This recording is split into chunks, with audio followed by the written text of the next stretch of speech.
Hello and welcome. This is the Zen community of Oregon, making the teachings of the Buddha Dharma accessible to support your practice. New episodes air every week. Gosh, thanks everybody for your patience. Let's take refuge. I take refuge in the Buddha. I take refuge in the Dharma. I take refuge in the Sangha. Yes. I appreciate Esho figuring it all out and making it all happen. I so appreciate everybody. I missed you all so much. I've been gone for like the whole month of June and really missed Plum Blossom Zendo, and I'm really just so heartened that you all just kept going and you just kept making this happen and kept offering it to whoever came and offering it to each other. That's really beautiful and really precious, really wonderful. So I'm so grateful that you all take your own practice seriously and honor the practice of the other people who are coming here. And I want to, the clock is slightly obscured for me, so I'm going to pull out my phone just so I can keep time. Oh, that's even better. Thank you. Thank you very much. Okay. So, I want to start by just letting you know that this talk will be a little bit about what I have been up to in the past month, and I'm calling it Dharma Travels. Really, this talk is about lineage, about our Buddhist lineage, which is like a family. It is very much like a family. And this talk is also about vow. And the people that I got to meet in various stations of Buddhism or different ways that they're leading communities or doing things, I was just so struck by the fact that there's this larger extended family to come to know and to meet, and that we share something with. And that's called the Maha Sangha. Maha means great, the big Sangha. And the Sangha is the community. Historically, the community of practitioners. So this is our Sangha. We're part of the Zen community of Oregon Sangha, but we're also part of the Maha Sangha. That's all the Buddhists everywhere. And here in this country, we're a minority religion, but it was really heartening to see how many people are devoting their lives to this and expressing the Dharma, the teachings of the Buddha, and sharing them. You do not have to devote your life to this practice. That's not an expectation, but it is available. That's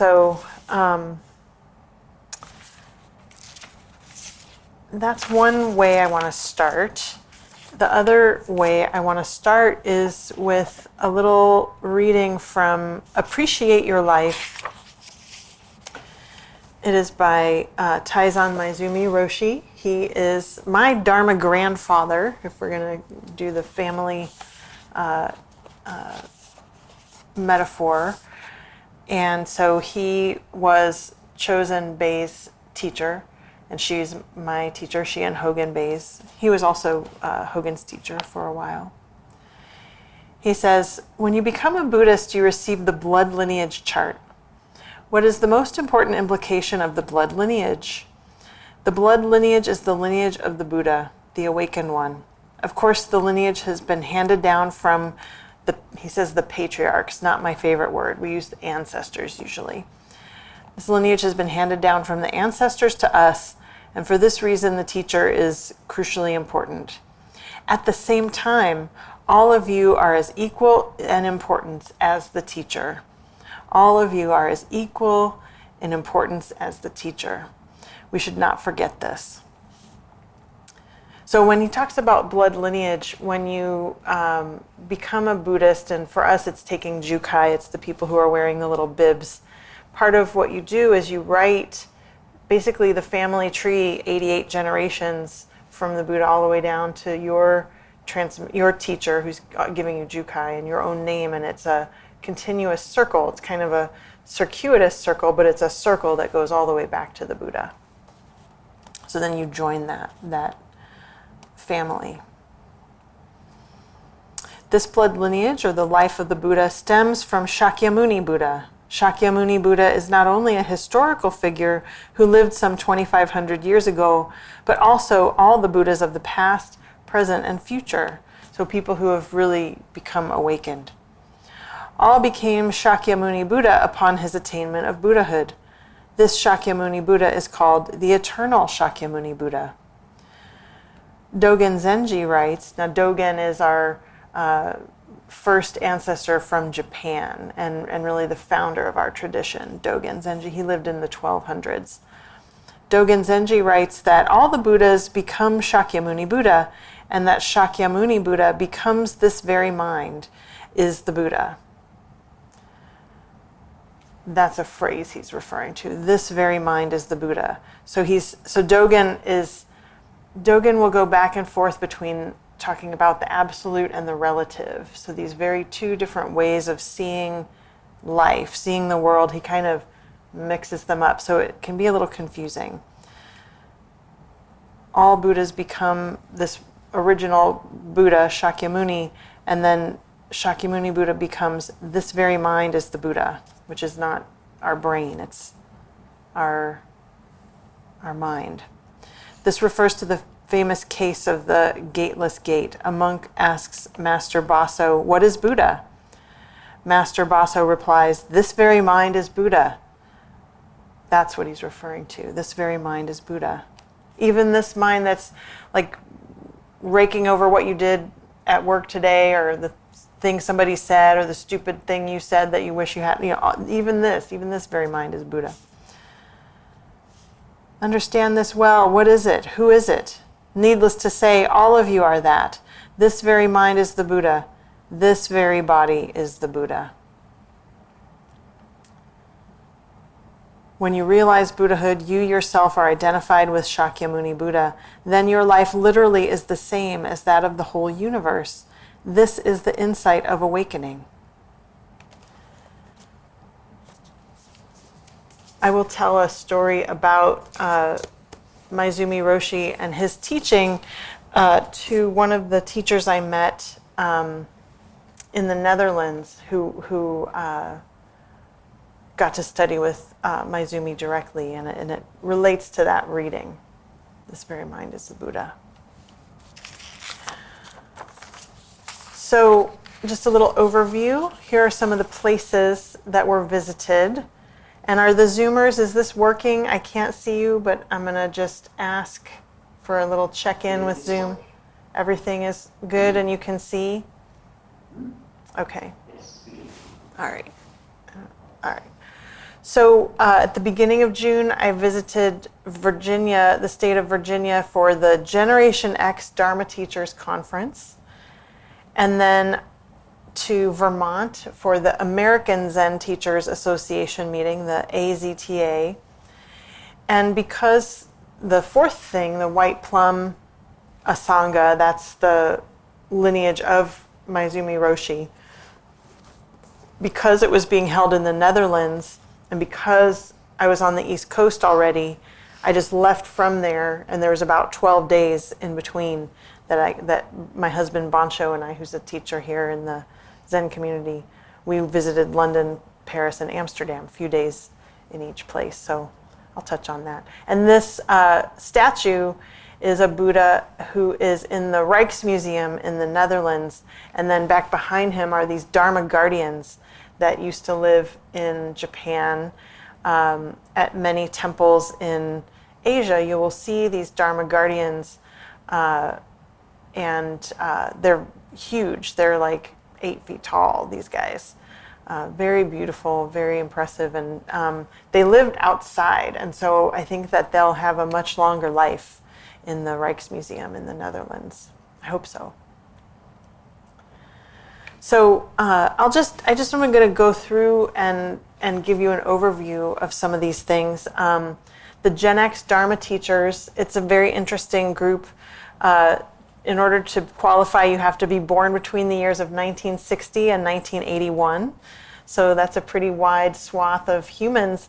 But it's actually, I think, population-wise, it is a little bit of an X because there's all the boomers and then all the millennials behind us. So there's just less of us Gen X people in general. And so there's not so many Dharma teachers as there are teachers that are in the baby boomer age.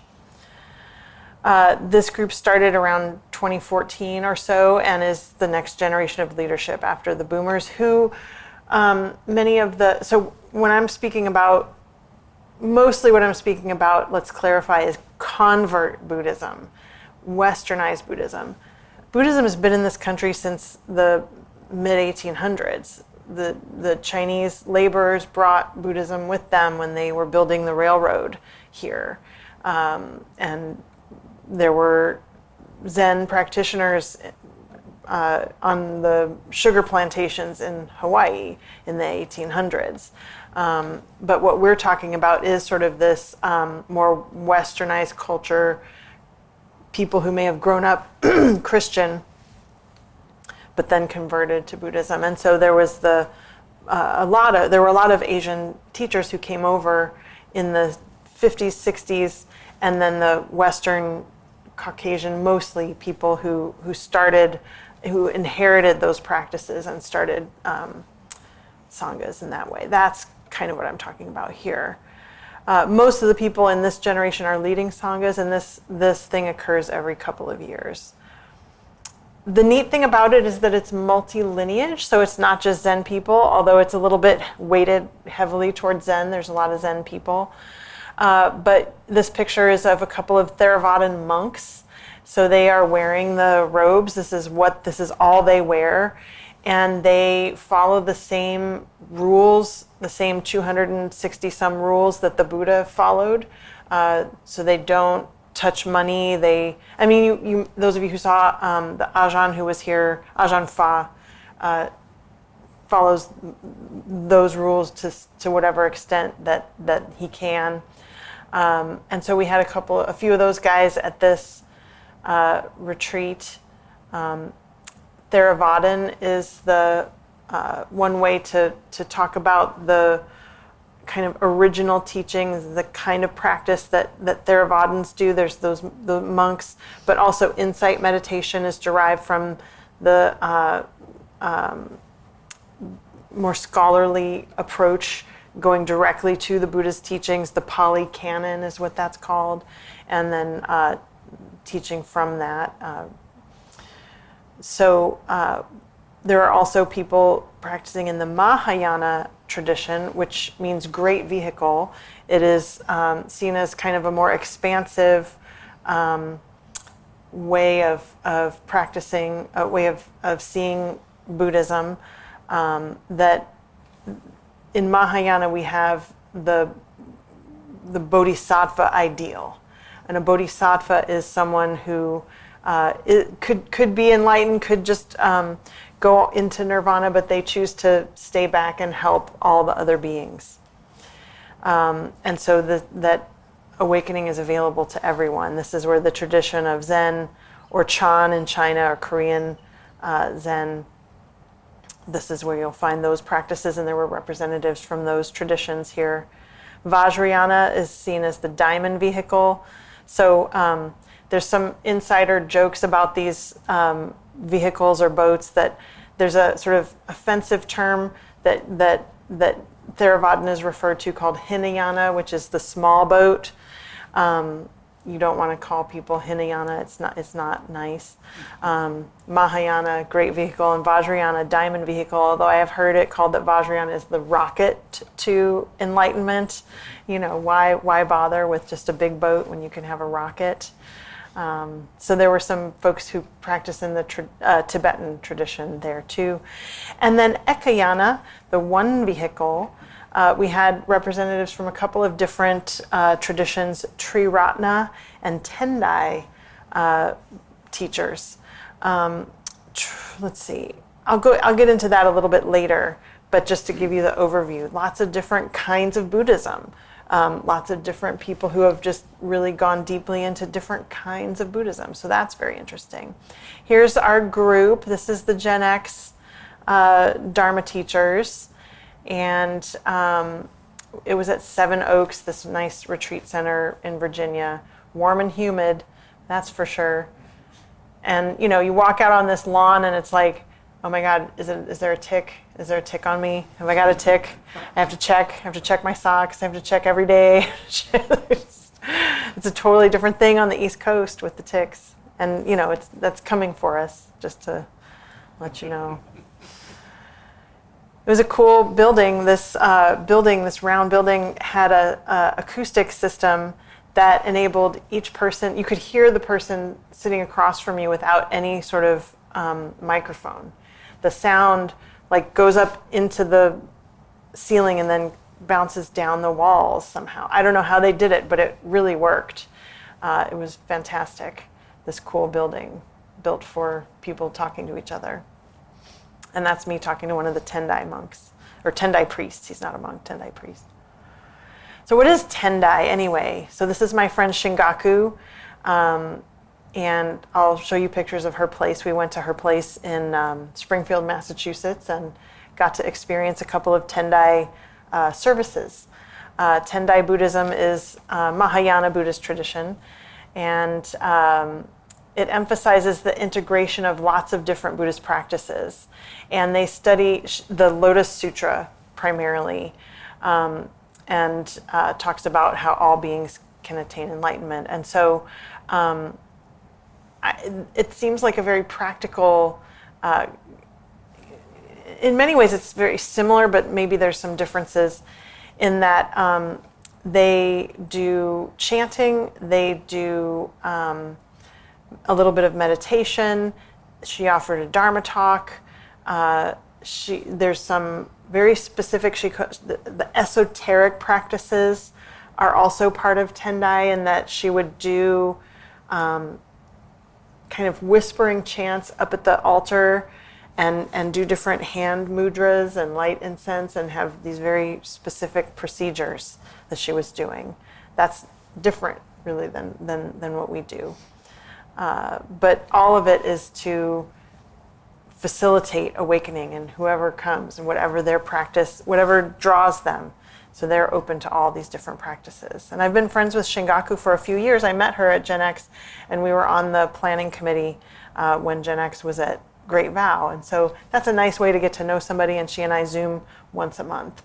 And her temple, which I'll show you a picture of in a minute, is also Jizo is the primary image on the altar for her. So that's another thing that we share. What is Triratna? So Triratna, my friend Upayati, is in the white wagesa there. That's an indicator that they're a teacher in that tradition.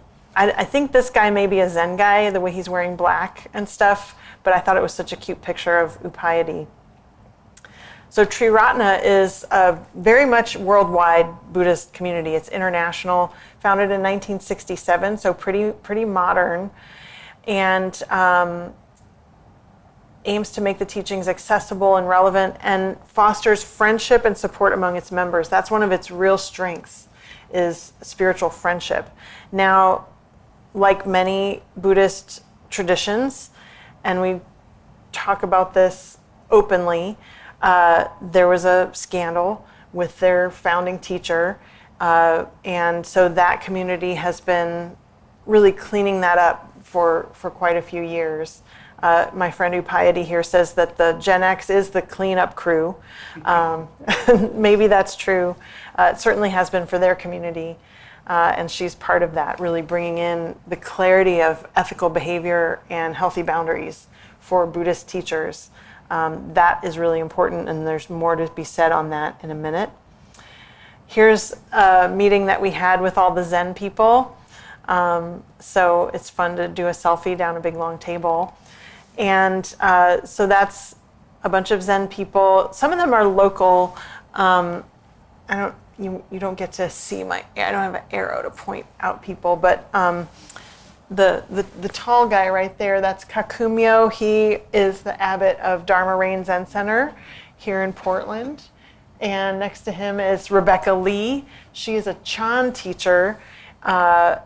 I think she's on the East Coast, but she comes to Great Vow from time to time. Hard to see too many people beyond them, but there's a couple of the abbots from San Francisco Zen Center. The woman with the sunglasses, she was just having some eye trouble. She and the guy with the beard, they're a married couple, and they run a center in Ohio. And the guy with the glasses over there, he's doing Korean Zen these days. This set of pictures, if you look down, there are three of the Theravadan monks. The fellow in brown, his name was Bhante Rahula, and he's from Mexico. He has built a very large monastery in Guadalajara. I don't know that it is for people to go retreat. I'm not so familiar, but it definitely is to continue the practice of monastic practice in that Theravadan tradition. So if you're ever in Guadalajara, look him up. He's a hoot. But this set of photographs was something that he carried with him when he did basically a hermitage retreat for a few years. And there's not a lot of interaction with anybody. So it's pictures of all of his loved ones, all of his monk brothers and nun sisters and beloved people, and you can turn it over and there's more of them on the other side. His mother, his sisters, everybody who was important to him, he would so he could have them with him. And we all put something meaningful on the altar, and that was what he put on the altar, and it was just so moving for everybody to see. This is my friend Shingaku's temple, Winding Path Temple in Springfield. It's part of her house. And so you see these long mats. You basically would put a zabuton on there and people would sit there, and she's up at the altar facing away and doing her esoteric practices, and smoke's coming out, and it's all very, very interesting and sweet, the whole process, bells and all of it.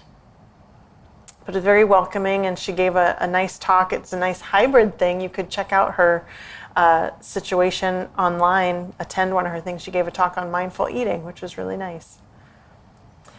So then we were off to Vermont. We stopped off at Montpelier, and I guess that's how you pronounce it. And we went to the coffee shop and said we were from Portland, and they said, "Oh, we just did a naked bike ride last night." We were like, "How many people?" They were like, "Oh, about 25," which I think is a lot braver, frankly, than being, kind of tucked into 500 people. We were walking down the street, and there was a No Kings rally. So we felt right at home. It was just like being in Portland, basically.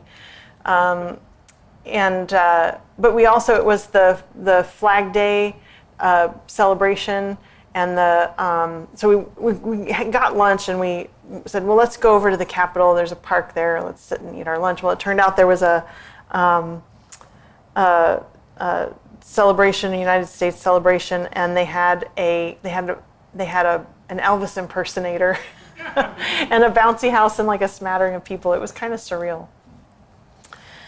So then we ended up at the American Zen Teachers Association. This group is 40 or so years going, or is full of these basically baby boomers who have been meeting year after year together to offer each other support. This is Zen teachers, and this was the first year that Bancho and I were not the youngest ones there. There's one guy in here who's in his late 40s, so we're no longer the youngest. But the point of it is to foster dialogue among Zen Buddhist teachers and provide access to information about Zen Buddhist practice and teaching. So there's a website for it. You can see who all the teachers are. And it's for ordained or lay people. You don't have to be a priest to be part of the AZTA. You can be a lay teacher. And it's from any of the lineages of Zen: Chinese, Japanese, Korean, and Vietnamese. So we have some representatives from all of those here. Some of the Gen X people also traveled here. You can see Rebecca Lee and David Zimmerman from San Francisco Zen Center. And this took place at the Vermont Zen Center. If you're ever in the neighborhood, you should totally go because it's beautiful. Sunyana Graf is the abbot and Roshi there. And it is, there's another connection with her in our lineage because she studied with Roshi Philip Kapleau in Rochester. That is where Hogan Roshi, another one of my teachers, started his Zen practice. That's a monastery in Rochester, residential practice. He went there when he was 19 years old, and he's been a hardcore Zen practitioner since then. Now he's in his 70s. And so she was part of that cohort there at Rochester. So I don't want to get too complicated, but it's an intense kind of a practice. So Kapleau Roshi trained in what's called the Harada Yasutani tradition. This is like, again, family tree stuff, but it's kind of important because it says a lot about how we practice. So the Harada Yasutani tradition is called that because there was a teacher who in like the 1800s who got transmission in both a Soto and a Rinzai lineage, two lineages.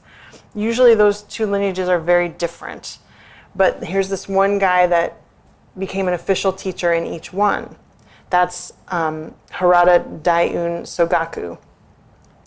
And so his Dharma heir, his student is called, his name is Hakun Yasutani. So it's called the Harada Yasutani lineage for those two teachers that merged Soto and Rinzai Zen. They're very different flavors, but there's a blending of them. So Soto Zen is very kind of slower, refined, all about, they're both about bringing deep awareness to whatever you're doing.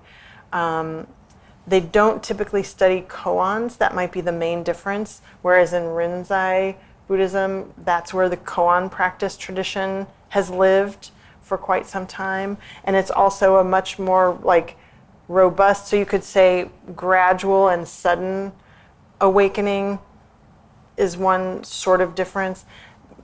Rinzai can be very, instantaneous and no gaps so there's just a different flavor. So these two things got blended back in the day, and so Roshi Kapleau studied with Hakun Yasutani, and so did Maizumi Roshi also. So this is why we have this blended lineage of Soto and Rinzai. You don't have to understand any of that right now. If it's meaningful to you, that's great. But it is notable because of the way we practice. So and you'll notice that this is a little Jizo garden that she has there. That's what these statues are of Jizo Bodhisattva, which is really a primary energy for Great Vow and very much a part of our teaching at ZCO. So that was a very familiar element. I want to show you this beautiful building. This is their zendo. The structures that you sit on, there's like you sit up on the structure. It's called a tan, and that is a traditional Japanese Zen zendo. The little chairs are not so traditional, and usually you'd be sitting facing the wall on one of these things. And there's a statue in the middle, and you do the walking around. There's on the upper right is the dining area, and the lower right is the front door with all the shoes.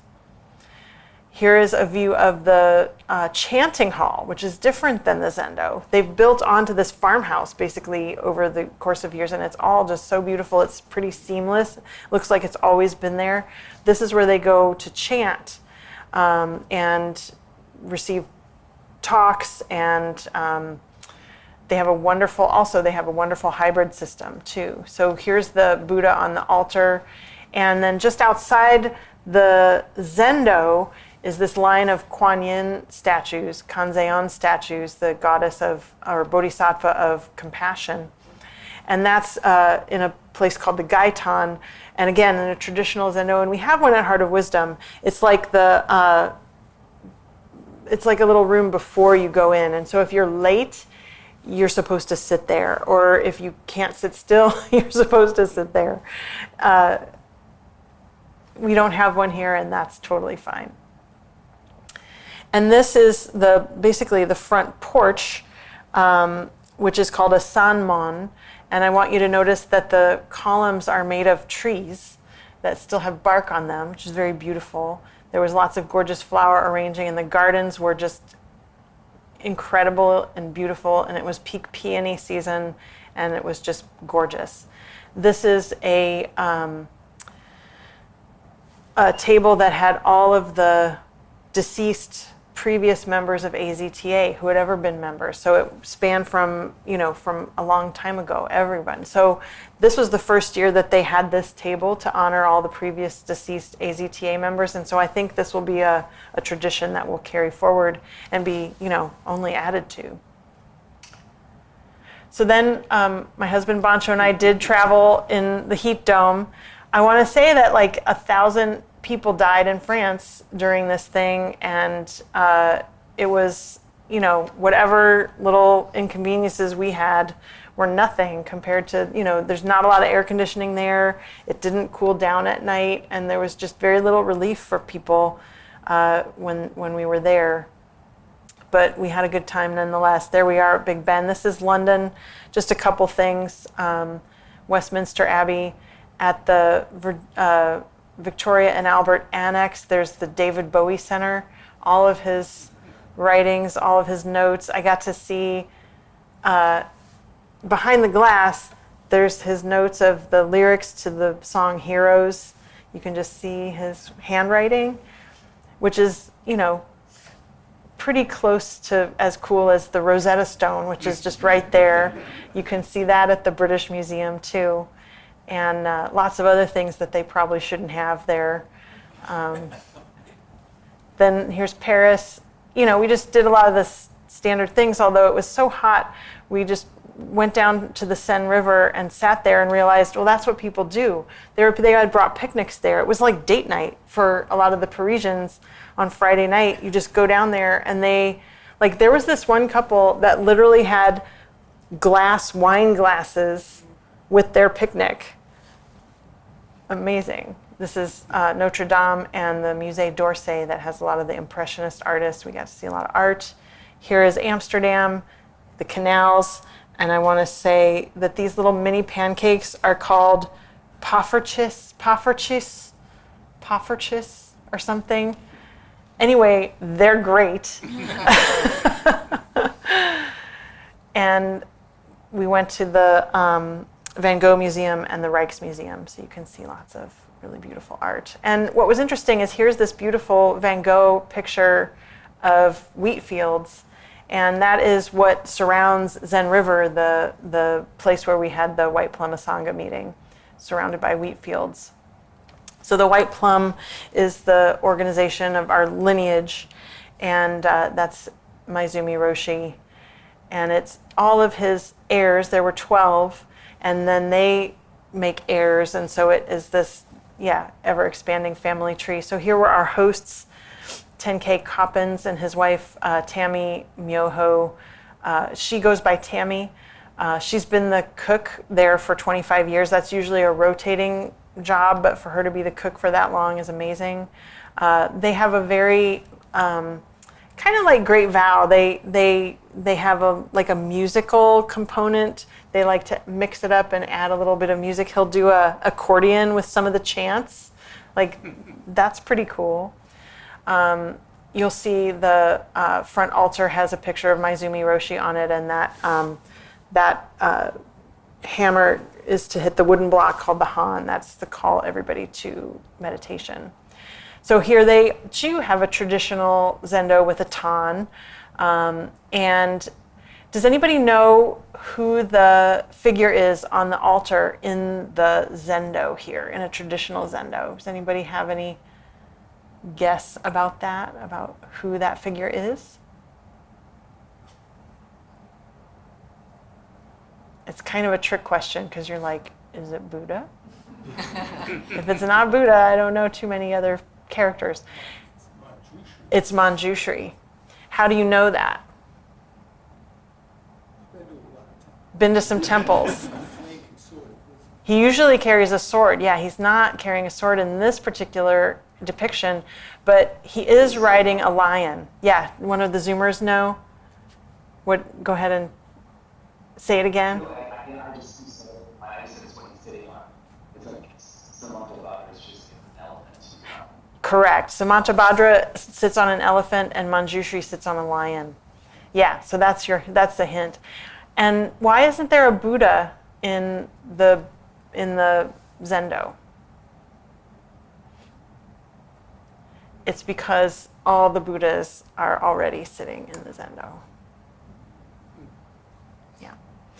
So this is the building of Zen River, and just the very, kind of humble. It used to be a facility to retrain people in their careers in the Netherlands, farmers to retrain them, and so it had this residential capacity, and so they use it for retreats. I just want to tell you about some people. If you ever find yourself in Los Angeles, you could go to the Zen Center of Los Angeles. These are a couple of adorable people that we got to hang out with. Dharma Joy is an abbot at ZCLA, and Ryoto Hawley is he's a teacher there. He also is a professional guitarist, and we had a no talent show, and he threw down. I had no idea. The guy can scat. I mean, that was amazing. We met these women who are from Grey Heron Zen in Dublin, Ireland. Their teacher, their transmitted teacher is, what is it? Father Robert Kennedy, not the Robert Kennedy we might be familiar with right now in this country. Very different Robert Kennedy. Father Robert Kennedy is a Jesuit priest and one of Maizumi's heirs, and these teachers are descended from his lineage. The woman on the left is Geno Roshi, and on the right is Amy Hallowell. They're both in Paris. Geno is actually 80. I couldn't find a more recent picture of her. Her hair is all white now. And she also had studied with Maizumi, but her teacher was Genpo Merzel. Also, a big scandal in his lineage in 2011 or so. It came out that he was having affairs. He was asked to disrobe and stop teaching Zen.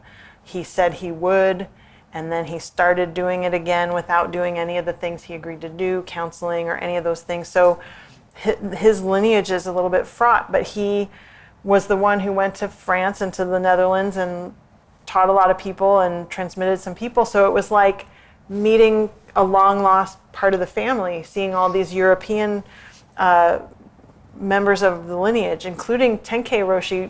Genpo was his teacher, the host of this thing.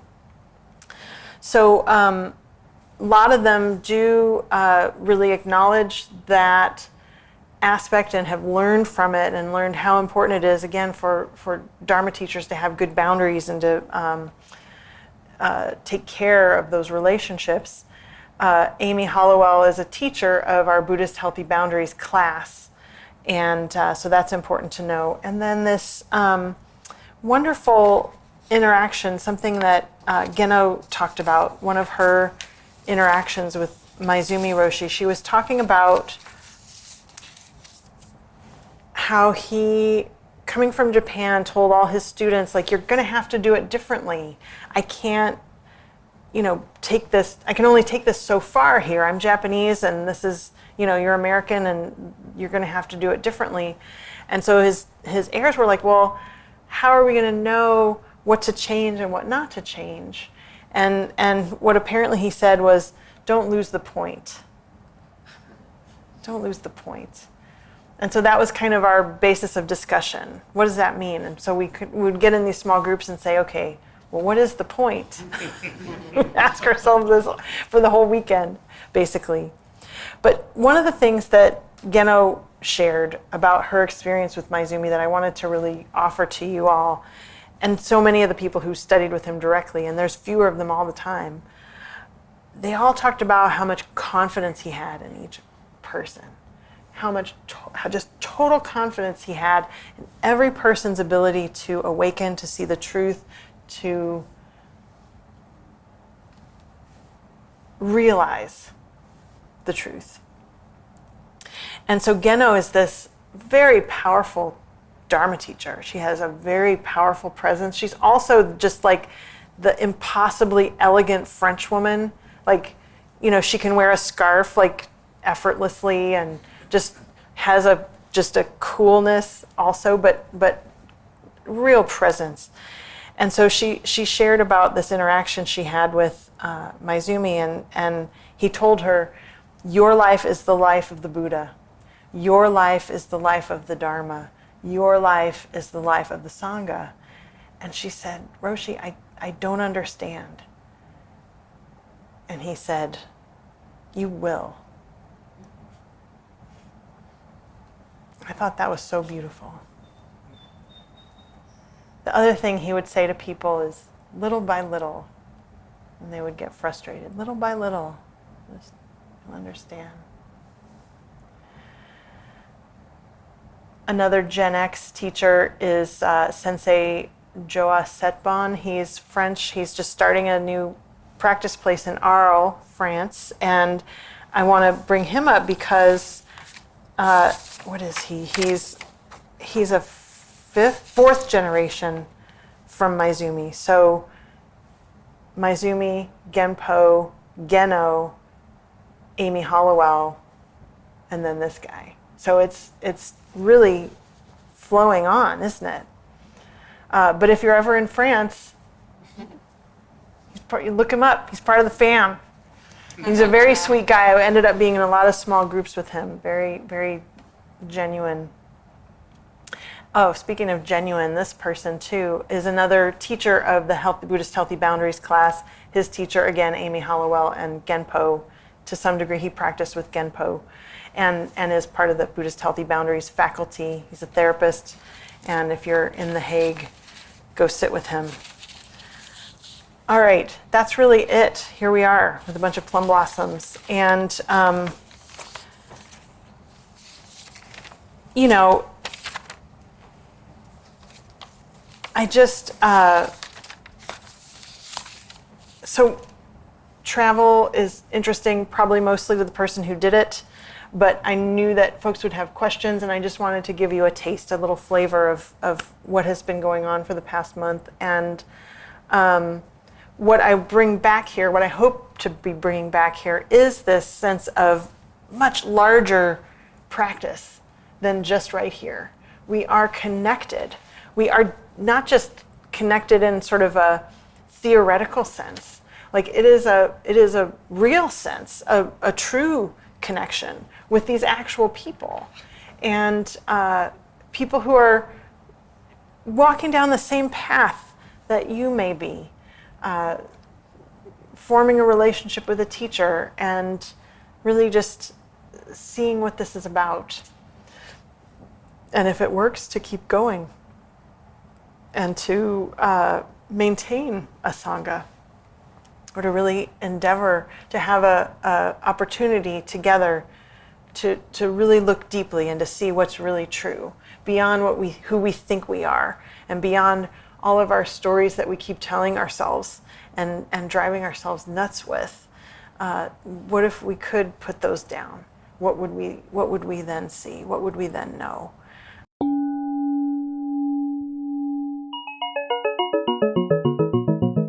Thank you for listening to the Zen Community of Oregon podcast, and thank you for your practice.